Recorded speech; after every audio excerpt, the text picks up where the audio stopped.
Hello and welcome back to the Crescent Hotel. I'll be your host today, Zach Baggins of Ghost Adventures. Happy Halloween! If you're anything like me, then you spent the months of January through December watching all the ghost videos that you can find, from like Ghost Adventures to Ghost Files to BuzzFeed Unsolved, and you've always kind of wondered, are ghosts real or are they just making shit up? Because why doesn't everybody come back as a ghost? Why isn't the earth just always crawling with ghosts all of the time? And why do they only come out at night? It's not like they came out at night every single night when they were alive. And lastly, how do they not get confused by modern technology? So you come up with this idea for a YouTube video where you take an episode of Ghost Adventures and you go and try out what they're doing in real life to see if it's real or not. And then Danny Gonzalez makes a video on the exact same premise while you're working on yours. So then you scrap the entire video idea until a couple weeks later when you run into an account called Sam and Colby and you're like, wow, that shit is really fake. I could actually repurpose my video to be about Sam and Colby. So you start filming it and now you're caught up. We're on the same level right now. So obviously something doesn't quite feel right. Yeah, that's much better. So obviously they opened their video by explaining the history of the Crescent Hotel and how it became haunted.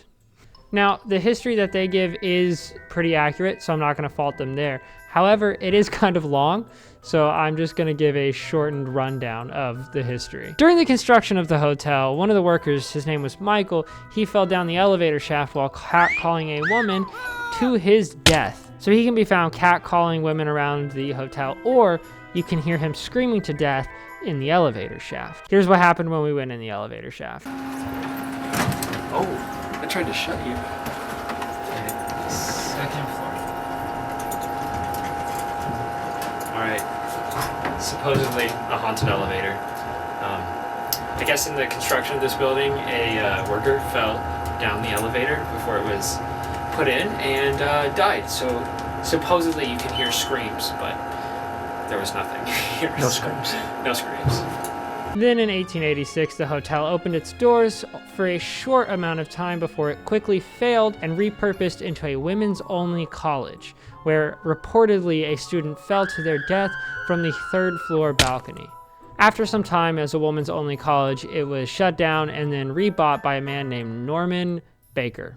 Norman Baker was a con man who claimed that it would be a cancer treatment hospital, but he was really just stealing these people's money, never treating them with cancer, giving him the Formula 5, as he called it, and then sending them home to die. His cure consisted of watermelon seeds, corn silk, and clover that he would inject directly into the spot of the tumor about 5 to 7 times. Supposedly, he claimed over 40 victims at the location of the hotel before he was eventually arrested, not for murder, but for mail fraud. And he was released 4 years later and never returned to Arkansas. Now, one major issue that I have with Sam and Colby's explanation is that they don't specifically clarify that he was arrested for mail fraud and not for murder. So you might be wondering, how did this guy not get caught? Well, actually the feds were after him for the only 2 years that he owned this hospital, so they caught him eventually, but all he had to do was pay like a $4,000 fine and spend a few years in prison. He was off scot-free with millions of dollars, and he was able to go and live a luxurious life in Florida. Man, you may have killed 40 people, but they were gonna die anyway, so I guess we'll give them 4 years and let them off. Now, for the investigation. So Sam and Colby start their investigation at this dig site that's right outside of the hotel, where they discovered jars of human body parts and human like organs and tissues being buried. Still bottles. Oh my God. That's disgusting. Nobody even had a thought that this might actually be here. Do you guys still have the tissues and like body parts that were in here? We do. Oh God! Okay, so like what I'm looking at, that's real This tissue? is all completely, yes. Okay. Oh, wow, so cancer. Like you can actually see the cancers in there? So we'll start there too. But here's the human remains. They were discovered in 2019, right? Yeah. When they were excavating. Excavating? Yeah. When they were executing. No, when they were excavating in 2019, they discovered some jars with actual human remains, and this is them. You're not going to be able to see that on the camera. Why does that kind of look like a face? Now, honestly, seeing that face in the glass there was terrifying. I was actually like really scared for a moment. My spook levels well over 9,000 until my cameraman pointed out to me that it's just the reflection of the bottles. Just jars. They're just jars. They're just jars lined up with this water droplet that happen to look like a face. That might be the most ghost-esque thing we've seen tonight. I think that is the most ghost-esque thing we've seen tonight. Nextly, they claimed that they heard footsteps behind them while they were on the stairs. What the fuck? Someone was coming down the stairs behind us. I thought it was Sam, but then like... And we're all here, and you were in front of me. You know, corner of the eye thing? Yeah. But I was like certain Sam was behind us, and I was like, and then I realized that there was just... What the fuck? Did you hear too? Yeah, no, like the stairs, but I Feel my thought chest, feel my heart. But here's what the stairs sound like.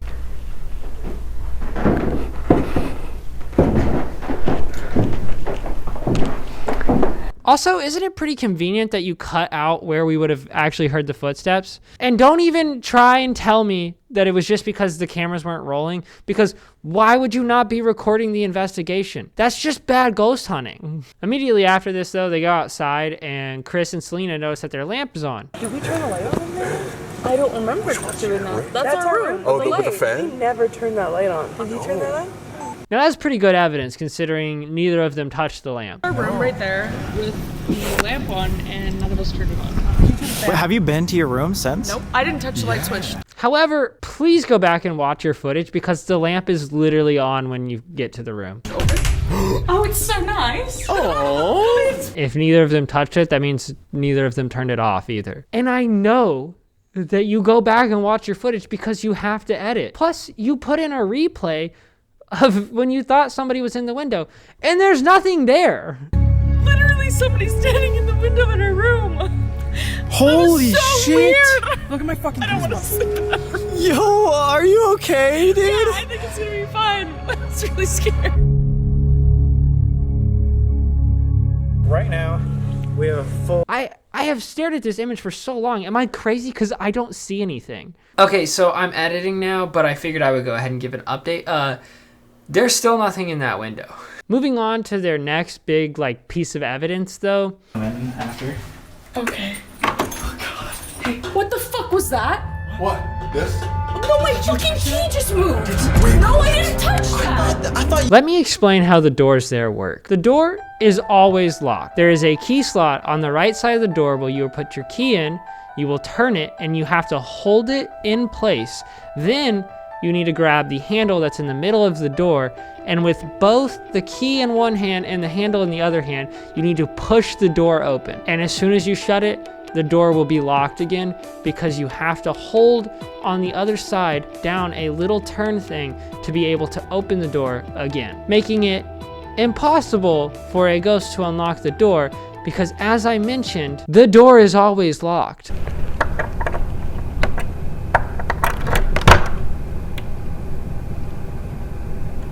You can keep my hand on this thing here. Come around to the other side so we can guarantee that I'm not moving it. I'm loosening up my grip. Come on. Any second now. Ghost, if you're here, please turn my key. Alright, we're getting nothing and I'm tired of waiting. Come on. Next, they go into the ballroom and they set down a couple REM pods. If you don't know what a REM pod is, that's okay. It's like this little thing that you set down on a flat surface, and if it detects motion moving towards it, then it starts to light up. And the closer you get to it, the more it'll light up. It is also $180 on Amazon, so I will not have one on my own investigation. However, I've watched enough Ghost Files to know you are standing entirely too close to it. What the fuck? Wait, was that you? Oh my god, what the fuck? Oh my, oh, that's Selena. No, that one. What the fuck was that? Granted, they do have a couple clips where the REM pod is going off and they're at an okay distance away from it.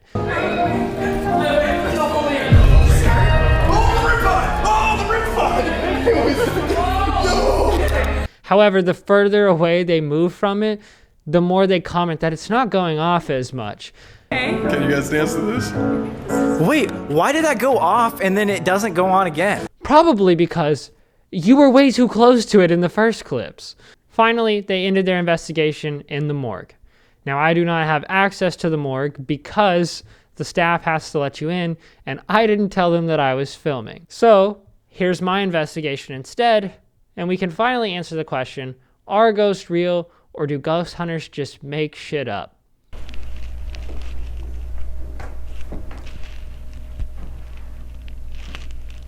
Am I crazy? I heard it.